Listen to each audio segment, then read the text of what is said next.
Hey guys, Genshin Impact's 1.3 update is finally upon us. It's going to be dropping tonight after maintenance, so I want to make a quick video going over what content we're exactly getting today on patch drop. So we're not going to actually have a lot of stuff that's going to be happening right away because everything else is going to be starting next week. So I'll be making a video more detailed about all the content we're getting then. So this video is just going to be pretty short. It's going to be mainly what we're going to be getting right now, which is a few new enemies. We're going to get our Battle Pass refresh, our banners of course, and some changes to long-awaited characters. So first off, of course, we have the Xiao banner, who's an Anemo polearm character, and he'll be featuring other 4-star characters, a Pyro Claymore in Xinyan, a Electro Claymore in Beidou, and a Cryo Bow in Diona.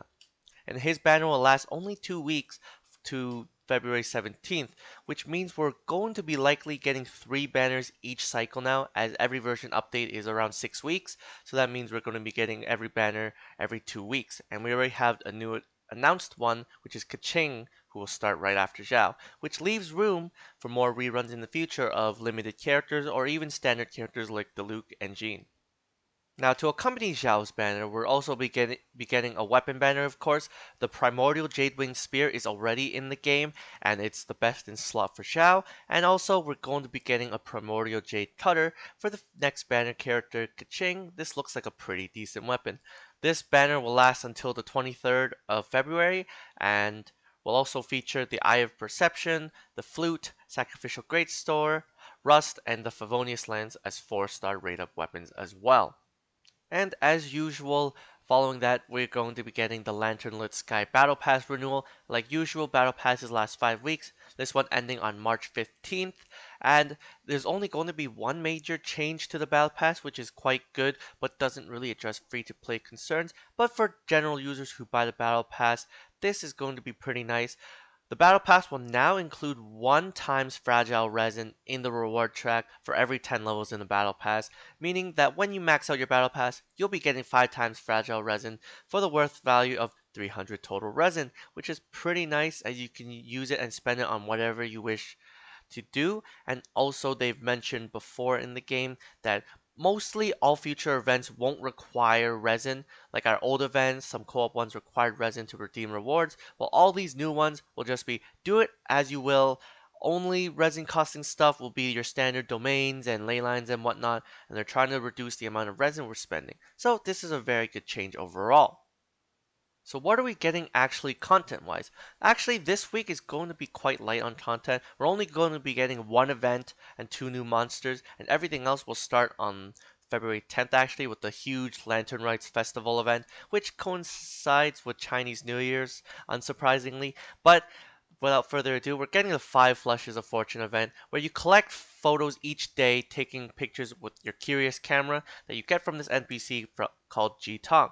Then afterwards, you submit it to him, just like the Libin Marvelous merchandise event. You collect them, you give it to him, and then you'll obtain Primo Gems, and then a combination of random rewards with Hero's Wit, Mystic Enhancement War, and other rewards like Mora, potentially there randomized for you. You'll have to be ranked 20 or above to accept this quest and do this event, and then it will last from the patch drop to February 10th. Also, this is a 10-day event in the event details. In the first 7 days, you'll be getting 10 sheets of film each day, so you'll be getting 70 film total, and you only need to take 5 different color photos each day. And then you can also exchange them with friends. In the final 3 days, you won't be getting any more film, so you'll have to be hoping that your buddies have different pictures that you can make combinations with to be able to get your rewards. And also, it does say here after the event ends, other tasks that require the Curious camera can be accepted from Jitong, so it does mean we could be getting potentially more daily quests from Jitong that revolve around this Curious camera, or just other side quests that will be added in the future. We're also going to be getting 2 new enemies, the Geovishap, which is an older version of the Geovishap hatchling, and it'll be similar to those Fatui enemies, being elite, stronger enemies found in the open world. We'll also have access to different elements, like the Hydro, Cryo, Pyro, and Electro for example. And then, of course, we have a new elite boss, the Primo Geovishap, which will be like the Hypostasis bosses that you fight in the open world to acquire character ascension materials, and this one will be specifically for Xiao at least, and possibly more future characters.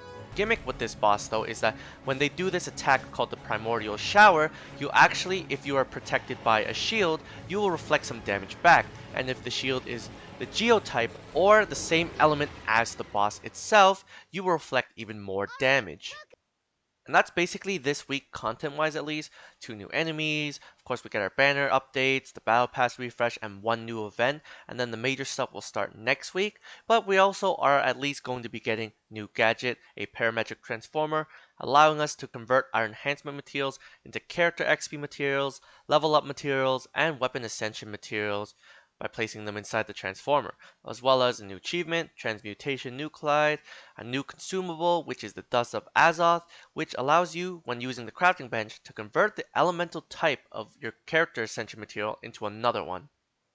This is pretty nice as it allows us to change materials that we have too much of. For example, if you have too many Geo shards, you can convert them into Electro shards, and that's a nice change so you don't have to grind nearly as much. We're also getting a new archive edition, the Living Beings record, which allows us to see enemies defeated and living things caught or discovered. So it's a nice add-on for the open world that you can check out all the enemies you fought and all the living things you've come by.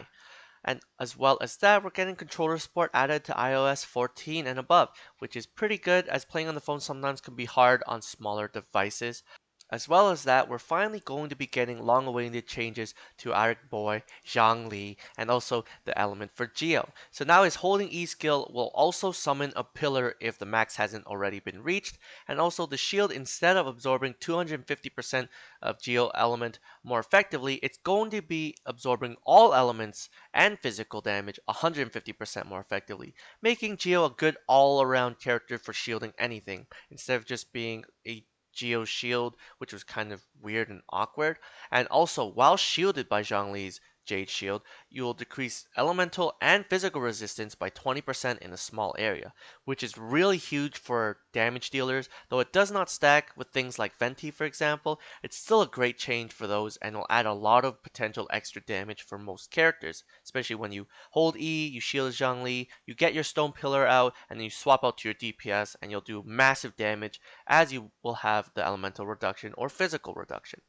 The second change, of course, will also be an update to his Ascension talent, Dominance of Earth. Originally dealing just additional damage based off his max health, now it will continue to have this effect, but also boost his normal, charge attack, and plunge attack damage by 1.39% of his max health, and also the Stone Pillar's damage, the resonance effect of it when it's on the field, and also the hold damage when you do E, which kind of does a wide AoE sweep before creating a shield, will increase its own damage by 1.9% of max health.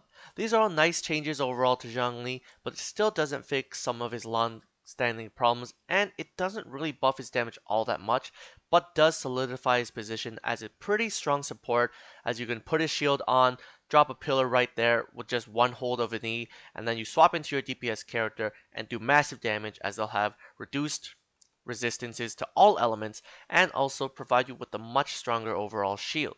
This doesn't address, of course, Zhongli's E plus Q interaction still, which has a unique animation and used to do additional bonus things, but right now all it does is have a cool animation and does nothing. Now, if that being said, we're also, of course, getting Geo-Elemental Resonance changes, which is when you have 2 or more Geo members in your party.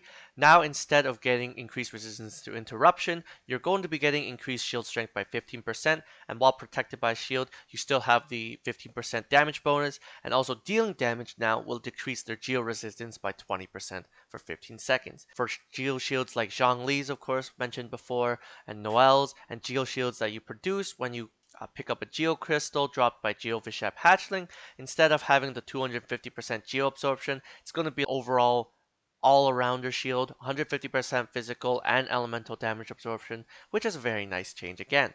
Finally, not much else, but we're also getting, of course, some quality of life changes.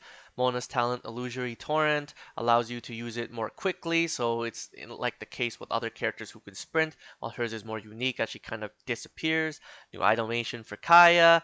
Zhongli's animation under weapons on the character screen is also updated, and issues with aiming with bow-wielding characters when obstacles are present is also kind of fixed, and also precision when firing shots at moving targets is being optimized, and also issues with shaky cloth and movement on some characters, like I've noticed with characters like Ningguang where it just clips through them. We're also getting monster updates to Dendro Slimes, so when they're kind of far away from you, you won't enter combat. Like before, you'll just kind of be walking around and the combat music starts.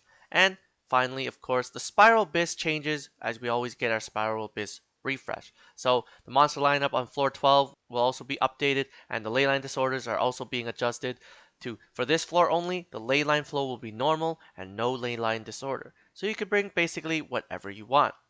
Now, that's it for the Genshin Impact 1.3 update of what we're getting this week at least. Next week's going to be pretty big in terms of update, so stay tuned for more for that. Maintenance is going to be lasting about 5 hours, starting from 5 p.m. EST to 10 p.m. EST, though it may end earlier. We're going to be getting 300 Primo Gems for that, of course, as usual, and 60 for every additional hour of maintenance. So, thanks guys for watching. I hope you found this informative, and see you guys in Genshin Impact.